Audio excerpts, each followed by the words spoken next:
جو نماز چھوڑتا ہے اس کے لیے 15 قسم کے عذابات بیان کیے گئے۔ اچھا، نماز چھوڑنے پر نہیں، نماز میں سستی کرنے والے پر۔ کس پر؟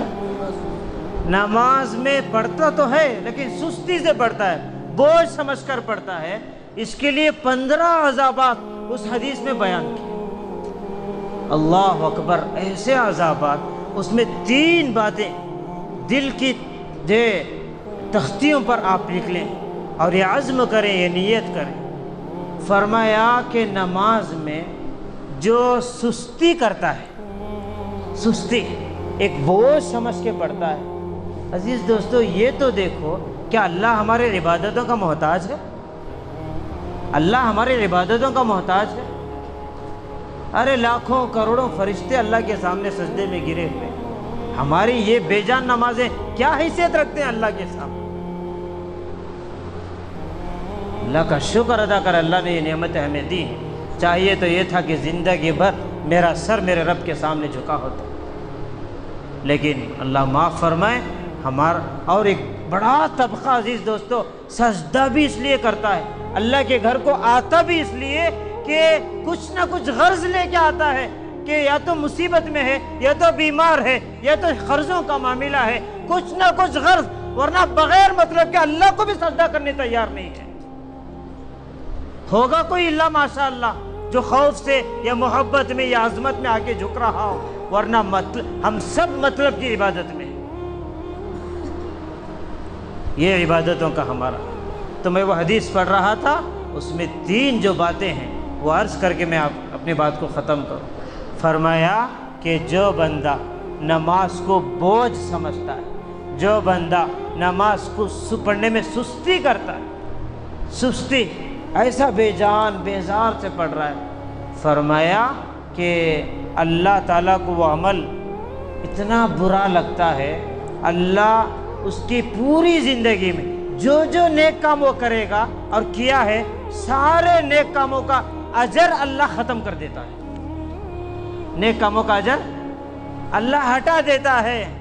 اس بات پر ذرا غور کریں، ہم اندر ہی اندر خوش ہیں، فلاں دور فلاں وقت میں میں نے وہ مدد کی، فلاں وقت میں میں نے وہ کام کیا، وہ کام کیا، میں تو بہت اچھے کام بہت سارے زندگی میں کیے ہیں۔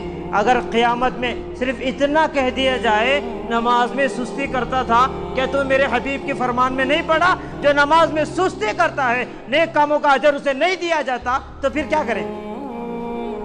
کوئی چیز کچھ بھی باقی نہ رہا پلے میں۔ صرف نماز میں سستی کرنے سے نیک کاموں کا اجر ہٹا دیا جاتا ہے۔ چاہے تو ماں باپ کی خدمت کرو، اللہ کے کوئی اجر نہیں، چاہے بیوہ عورتوں کے آپ زندگیوں کے معاون بنو، کوئی اجر نہیں، یتیم بچوں کی مدد کرو، کوئی اجر نہیں، پھر رہا کیا ہے؟ خالی ہاتھ رہ جائیں گے۔ دوسری بات یہ بتائی، جو بندہ نماز میں سستی کرتا ہے اللہ اس کی دعاؤں کو قبول نہیں کرتا، رد کر دیتا، دعائیں قبول نہیں ہوتے اس کی۔ یہ نماز چھوڑنے والے کی بات نہیں کر رہا، یہ نماز پڑھتا ہے لیکن سستی کے ساتھ پڑھتا ہے، اس کا معاملہ ہے۔ جو بندہ نماز میں سستی کرتا ہے اس کی دعائیں قبول نہیں ہوتی۔ اب وہ دعائیں بھی مانگ رہا ہے، گھنٹے گھنٹے مانگ رہا ہے، کوئی آثار نظر نہیں آ رہے، کوئی مسائل حل نہیں ہو رہے۔ کبھی غور تو کریں کہ میرے سے کیا گناہ ہو رہا ہے۔ عزیز دوستو، ہم عبادت اللہ کی کرنے اللہ کے دربار میں آتے ہیں۔ شہنشاہوں کا شہنشاہ ہے حضرت علی رضی اللہ عنہ، جب وضو کر کے دروازے پر آتے چہرہ بدل جاتا۔ کسی نے پوچھا آپ کا چہرہ کیوں بدل جاتا ہے؟ سرخ ہو جاتا تھا۔ کہتے تھے کہ دیکھتے نہیں ہو کہ کس کے دربار میں جا رہا ہوں، دیکھتے نہیں ہو کہ کس کے دربار میں جا رہا ہوں۔ کیا یہ بات ہمارے میں بھی ہے؟ کیا ہمارے اندر بھی یہ بات ہے کہ مسجد میں داخل ہوتے وقت یہ کیفیت کہ میں بادشاہ کے دربار میں جا رہا ہوں، تو میرے اندر کیا کیفیت ہونی چاہیے؟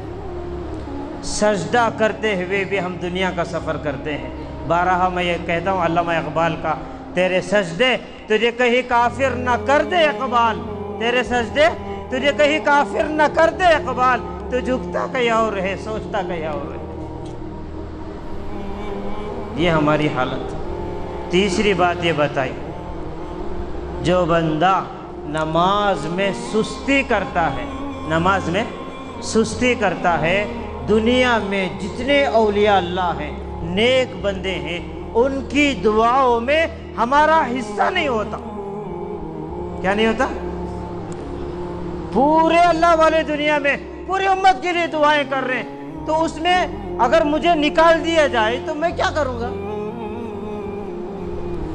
یہ خیال رکھیں عزیز دوستو، نماز میں سستی کرنے سے یہ عالم ہے، جو نماز ہی چھوڑ رہے ہیں ان کا کیا انجام ہو، ان کا کیا انجام ہو، کیا چہرہ ہم اللہ کو دکھائیں گے؟ ایک بے نمازی کافی ہے سارے علاقے کو اللہ کے عذاب میں مبتلا کرنے کے لیے۔ جیسا کہتے ہیں کہ ایک پھولوں کا چمن ہے، اس چمن کو برباد کرنے ایک ہی الو کافی ہے۔ اگر ہر شاخ پہ الو بیٹھا ہے، برباد گلستان کرنے کو ایک ہی الو کافی تھا، ہر شاخ پہ الو بیٹھا ہو، انجام گلستان کیا ہو؟ عزیز دوستو، عزم کریں، نیتیں کریں۔ تو جو آج ہمیں نمازوں میں سستی کیوں ہے، پڑھنے میں مزہ کیوں نہیں؟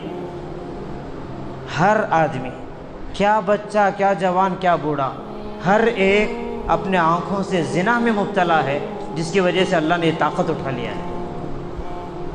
یہ آپ خود فیصلہ کریں، میں کیا کہہ سکتا ہوں؟ علماء نے کتابوں میں لکھا ہے، جو بندہ آنکھوں سے بدنظری کرے، اللہ اپنی مناجات کی لذت ختم کر دیتا ہے۔ وہ آ بھی جائے، بجائے پتھر کی طرح کھڑا رہتا ہے، کوئی احساس نہیں ہوتا، کوئی احساس نہیں۔ اور شیطان پوری کوشش میں ہے آدمی کو اپنی بیوی سے ہٹا کے غیر محرم کی طرف لگائیں۔ کیوں؟ شیطان کو اس کا علم ہے، بیوی کی طرف نگاہ بھی اٹھائے گا اسے نیکی ملے گی، اس کے گناہ معاف ہوں گے، اگر غیر کی طرف اٹھائے گا گناہ ہی گناہ ہے۔